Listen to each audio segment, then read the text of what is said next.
Assalamualaikum warahmatullahi wabarakatuh dan selamat pagi.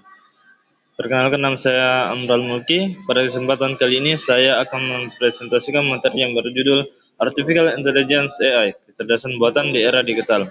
Alasan saya memilih topik ini adalah karena AI merupakan salah satu teknologi yang berkembang paling cepat pada saat ini.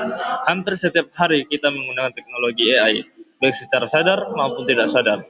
Misalnya, ketika menggunakan mesin pencari, aplikasi penerjemah bahasa, media sosial, navigasi digital, hingga aplikasi seperti ChatGPT.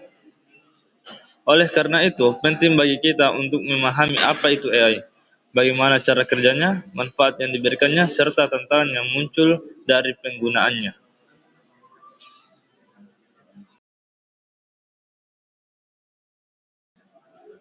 Artificial Intelligence atau yang biasa disingkat AI adalah teknologi yang dirancang agar komputer atau mesin mampu melakukan tugas yang biasanya membutuhkan kecerdasan manusia.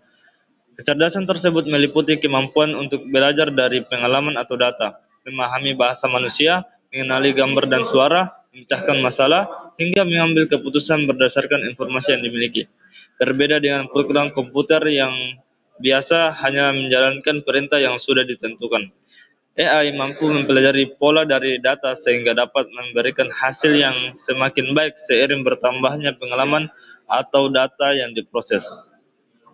Saat ini AI sudah menjadi bagian dari kehidupan kita. Contohnya adalah ChatGPT yang dapat menjawab berbagai pertanyaan, Google Translate yang menerjemahkan bahasa, Siri dan Google Assistant sebagai asisten virtual, serta sistem rekomendasi pada YouTube, TikTok, atau Netflix yang menyarankan konten sesuai minat pengguna. Perkembangan AI dimulai sejak tahun 1950, ketika seorang ilmuwan komputer bernama Alan Turing mengemukakan gagasan bahwa suatu hari nanti mesin dapat memiliki kemampuan berpikir seperti manusia.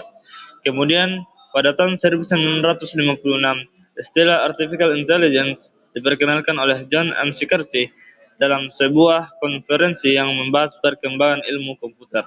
Karena kontribusinya yang besar, John McCarthy dikenal sebagai Bapak Artificial Intelligence.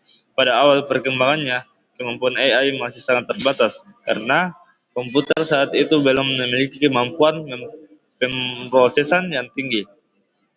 Namun, seiring berkembangnya teknologi komputer, internet, dan penyimpanan data, AI yang mengalami kemajuan yang sangat pesat. Saat ini, AI telah digunakan di hampir semua sektor, mulai dari pendidikan, kesehatan, industri, transportasi, bisnis, hingga dunia maritim.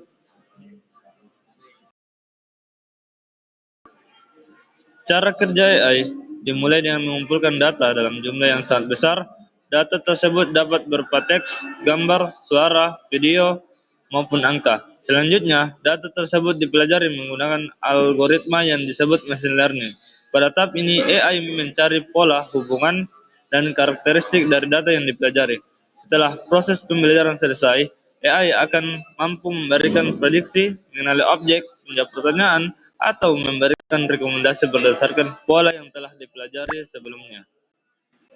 Semakin banyak data yang digunakan dan semakin baik kualitas datanya, maka hasil yang diberikan AI juga akan semakin akurat. Oleh karena itu, data merupakan salah satu faktor terpenting dalam pengembangan kecerdasan buatan. Secara umum, AI dibagi menjadi tiga jenis. Jenis pertama adalah narrow AI atau AI sempit. Jenis ini hanya mampu melakukan tugas tertentu dan merupakan jenis AI yang paling banyak digunakan saat ini. Contohnya adalah ChatGPT, Google Translate, Siri, dan sistem pengenal wajah pada smartphone. Jenis kedua adalah general AI, yaitu AI yang diharapkan mampu berpikir dan menyelesaikan berbagai masalah seperti manusia. Teknologi ini masih dalam tahap penelitian dan belum diterapkan secara luas. Yang ketiga adalah super AI. Konsep ini menggambarkan AI yang memiliki kemampuan berpikir dan mengambil keputusan melebihi manusia. Hingga saat ini super AI masih berupa teori dan belum menjadi kenyataan. Penerapan AI dapat ditemukan di berbagai bidang, di bidang pendidikan, AI membantu siswa dan mahasiswa mencari informasi, membuat rangkuman, menerjemahkan bahasa, serta membantu proses belajar menjadi lebih efektif. Di bidang kesehatan, AI digunakan untuk membantu dokter menganalisis hasil pemeriksaan, mendeteksi penyakit yang lebih cepat, serta membantu penelitian obat-obatan. Dalam dunia bisnis, AI dimanfaatkan untuk melayani pelanggan melalui chatbot, menganalisis data penjualan, serta memprediksi kebutuhan pasar. Di bidang transportasi, AI membantu sistem navigasi, pengaturan lalu lintas, dan pengembangan kendaraan pintar. Selain itu, AI juga dimanfaatkan Selain itu, AI juga dimanfaatkan dalam industri untuk mengendalikan robot otomatis sehingga proses produksi menjadi lebih cepat, efisien, dan akurat.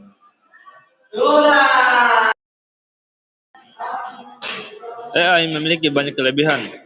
AI mampu bekerja selama 24 jam tanpa merasa lelah, memproses data dalam jumlah yang sangat besar dalam waktu yang singkat, meningkatkan produktivitas, mengurangi kesalahan manusia, serta membantu pengambilan keputusan berdasarkan analisis data. Namun AI juga memiliki beberapa kekurangan. Penggunaan AI yang berlebihan dapat mengurangi kebutuhan tenaga kerja pada beberapa bidang. Selain itu, terdapat risiko penyalahgunaan data pribadi, penyebaran informasi palsu, serta tantangan dalam menjaga keamanan dan privasi pengguna. Karena itu, pengguna AI harus disertai dengan aturan, etika, dan tanggung jawab agar teknologi ini memberikan manfaat yang sebesar-besarnya bagi masyarakat. Sebagai penutup, dapat disimpulkan bahwa artificial intelligence merupakan salah satu inovasi teknologi yang memberikan dampak besar terhadap kehidupan manusia. AI telah membantu berbagai sektor, mulai dari pendidikan, kesehatan, bisnis, transportasi, hingga dunia maritim. Dengan kemampuan belajar dari data dan menganalisis informasi secara cepat, AI mampu meningkatkan efisiensi, produktivitas, dan kualitas pekerjaan.